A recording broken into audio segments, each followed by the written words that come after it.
September 16th, 1979.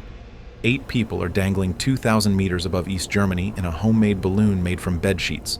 Below them, minefields, machine guns, and 50,000 soldiers with shoot-to-kill orders. At 2,000 meters, the burner sputters out. A 24-year-old bricklayer strikes a match in -8-degree wind to reignite it. The flame catches, but the balloon is leaking. A fire during liftoff tore the fabric. Fuel is draining fast. They have minutes left and no idea if they've crossed the border. But here's what makes this insane. 2 months ago, these same families attempted this escape and crashed 180 meters short of freedom directly into the death strip. The Stasi found the wreckage and launched the largest manhunt in East German history. So the families did the unthinkable. They built another balloon under active surveillance with 6 weeks until arrest. Now they're out of fuel, falling fast, and the ground is rushing up. How did 2 factory workers outsmart the Stasi? And what happens when the balloon finally hits the ground? Mid-1970s, East Germany.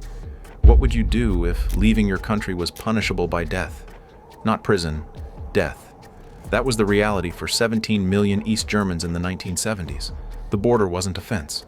It was a killing machine engineered by a paranoid state that viewed its own citizens as prisoners. 1,400 kilometers of fortified barrier stretching across Germany. Concrete walls are 3 meters high. Chain-link fences topped with razor wire that could slice through clothing and skin. Watchtowers every 500 meters with guards holding AK-47s, binoculars, and orders that required no hesitation.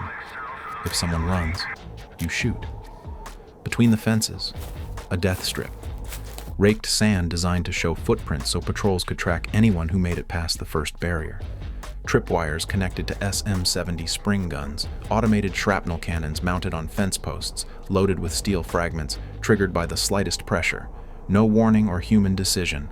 Touch the wire, and 80 steel cubes blast into your body at killing velocity. And it worked. By 1979, nearly every escape method had been tried, refined, and crushed. Tunnels? The ground bristled with seismic sensors that detected digging within hours. The Stasi collapsed most tunnels before anyone broke through, sometimes with the diggers still inside. Cars?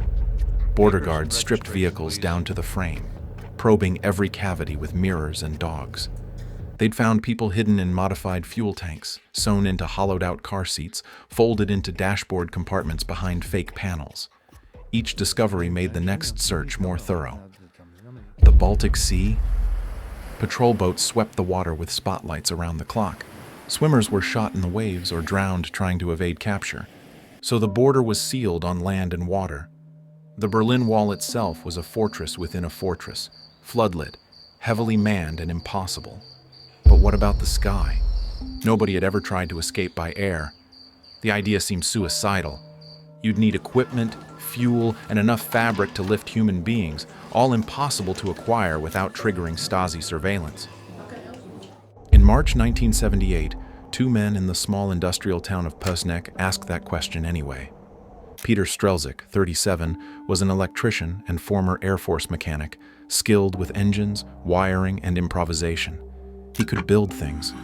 Günter Wetzel, 24, was a bricklayer, patient, meticulous, stubborn enough to lay 10,000 bricks without losing focus. They worked together at a plastics factory, lived ordinary lives, and shared one unbearable realization. Their children would grow up behind barbed wire unless they did something that had never been done. Peter's first idea was a helicopter. He'd worked on aircraft in the military. He understood rotors and engines. But here's the problem. Acquiring an engine would trigger Stasi surveillance within days. The secret police maintained a network of informants so vast that neighbors reported on neighbors, co-workers reported on co-workers, and even family members sometimes filed reports. Any bulk purchase of unusual materials, metal, fuel, mechanical parts was flagged and investigated. Building a helicopter in East Germany was like trying to build a bomb in a prison. Every component was watched. Then Günter remembered something. A West German television program about hot air ballooning.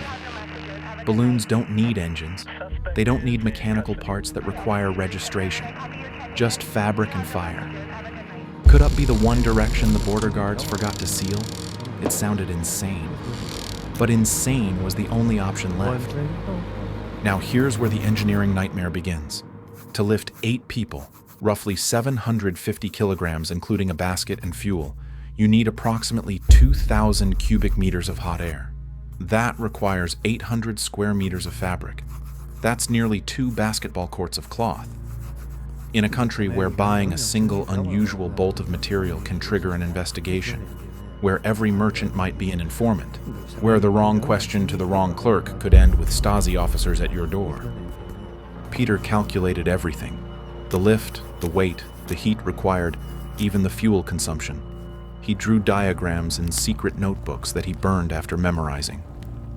Günther calculated the sewing: 800 square meters of panels that had to be stitched airtight, strong enough to hold pressurized air at altitude, light enough to actually rise. They started in Gera, 50 kilometers from home, where nobody knew their faces. Peter told the department store clerk they were outfitting tents for a camping club, a lie delivered with a friendly smile that masked terror. The clerk raised an eyebrow at 850 meters of cotton cloth but sold it anyway. They loaded the car, drove home checking the rearview mirror every few seconds, and began the real work. For weeks, Günther's wife Petra sewed through the night on a 40-year-old pedal-operated machine inherited from her grandmother. Panel after panel, seam after seam.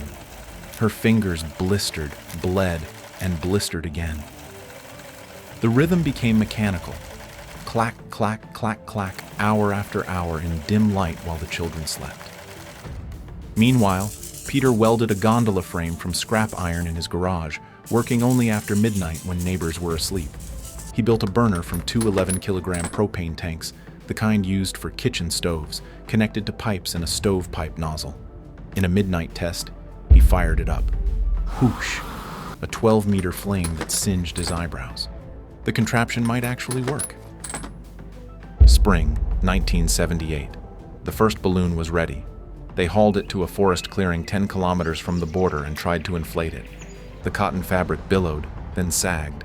Hot air leaked through the weave faster than the burner could replace it. They tried hanging it from a 25-meter cliff, hoping gravity would help it fill. But nothing. The material was simply too porous. Cotton breathes. That's what makes it comfortable to wear. It's also what makes it useless for holding hot air. Months of work.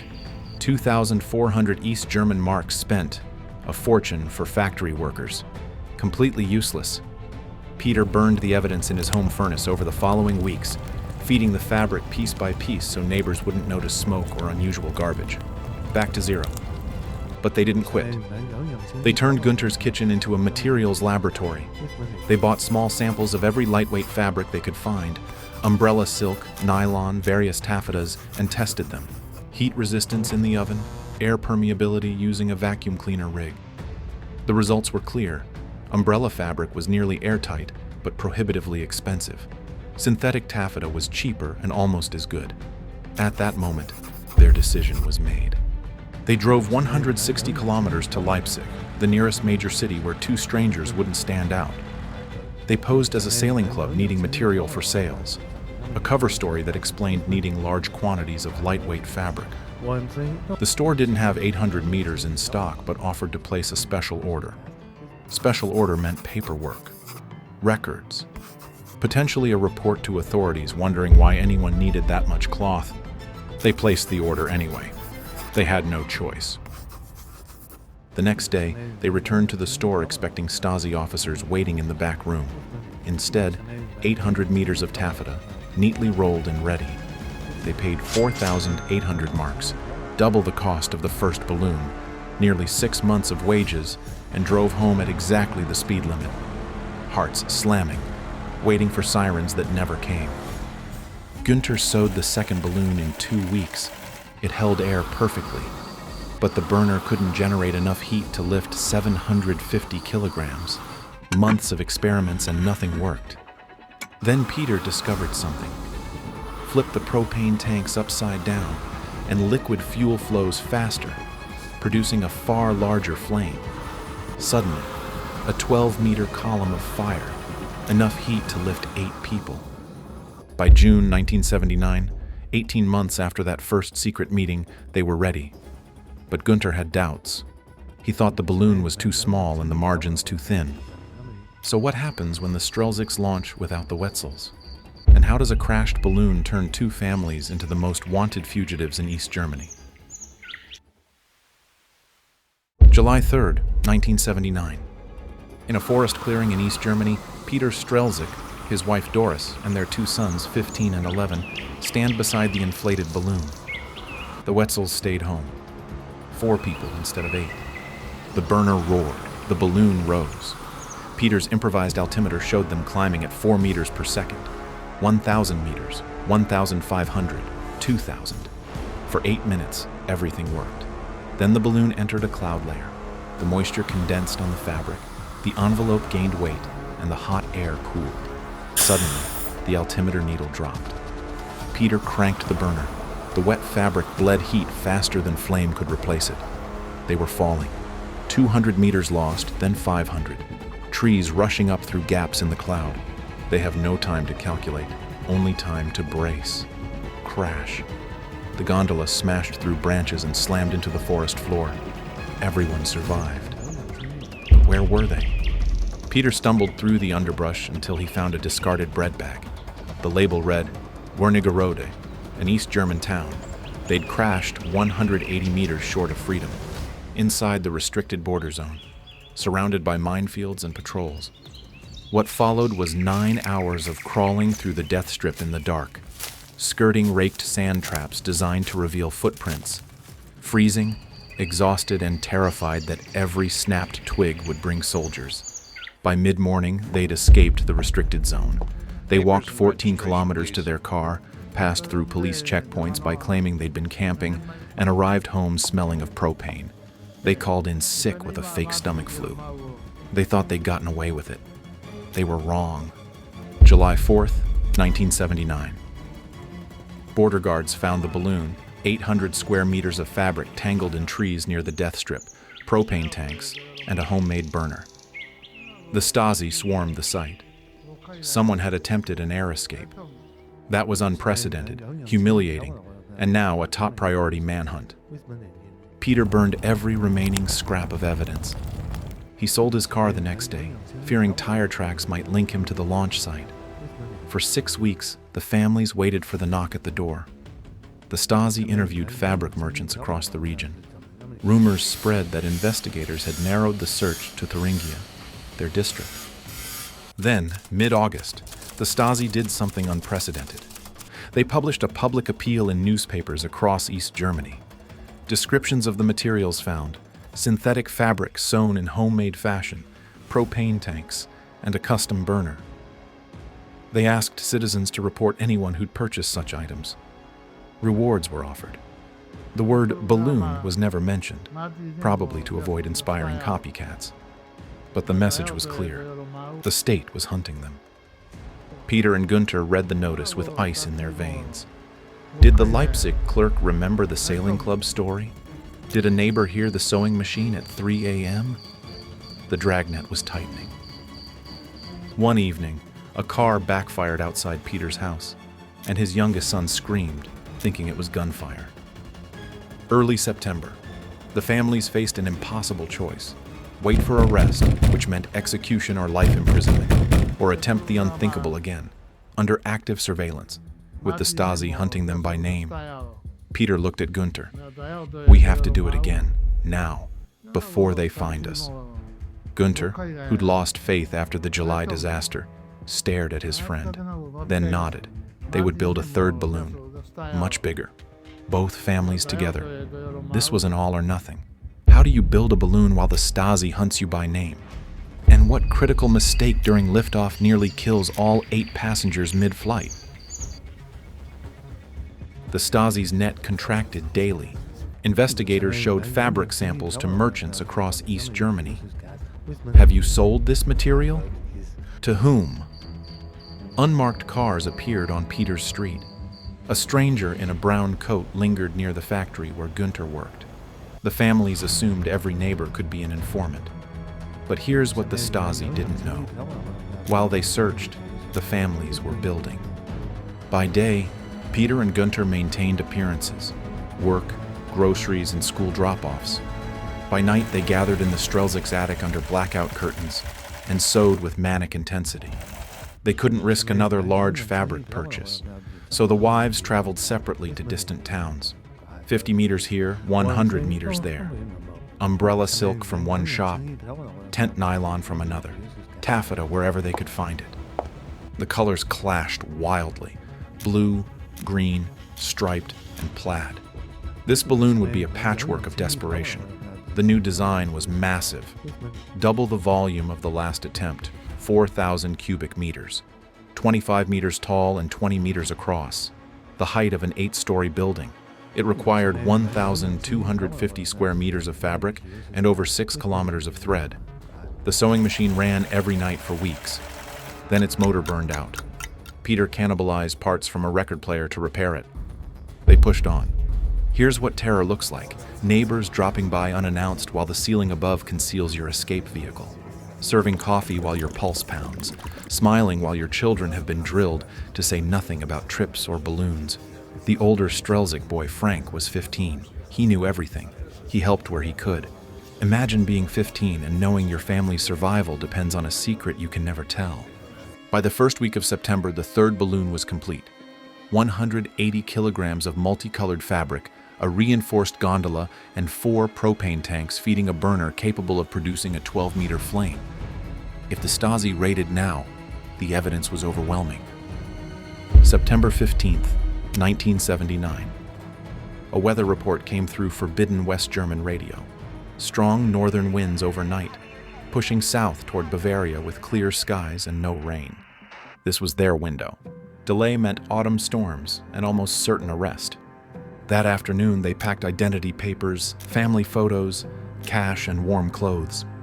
The children were told they were going on a night outing. At dusk, both families piled into Peter's car and Günther's motorbike and drove to a secluded meadow near the village of Heinersdorf.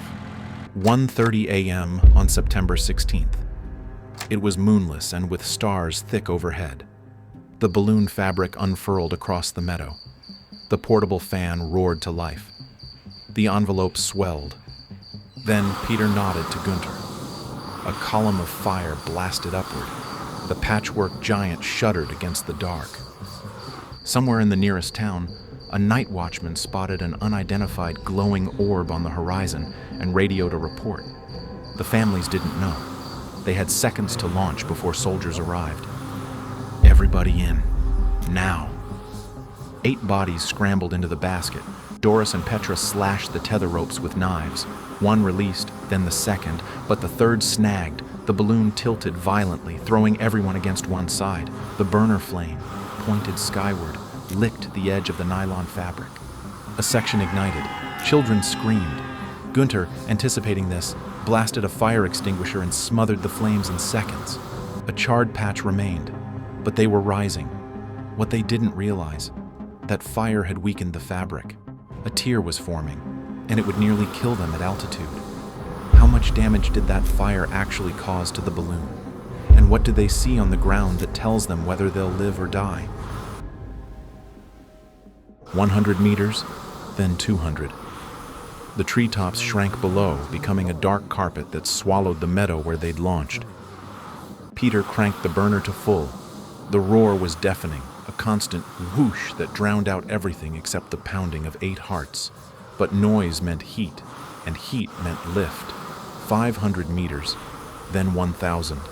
Below, searchlights snapped on, sweeping the sky in frantic arcs as border guards tried to track the strange, glowing object rising from the forest. But the balloon was already at 2,000 meters, riding the northern wind at 30 kilometers per hour toward the west.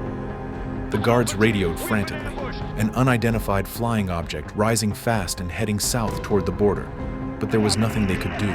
No helicopter could scramble fast enough. No bullet could reach that high.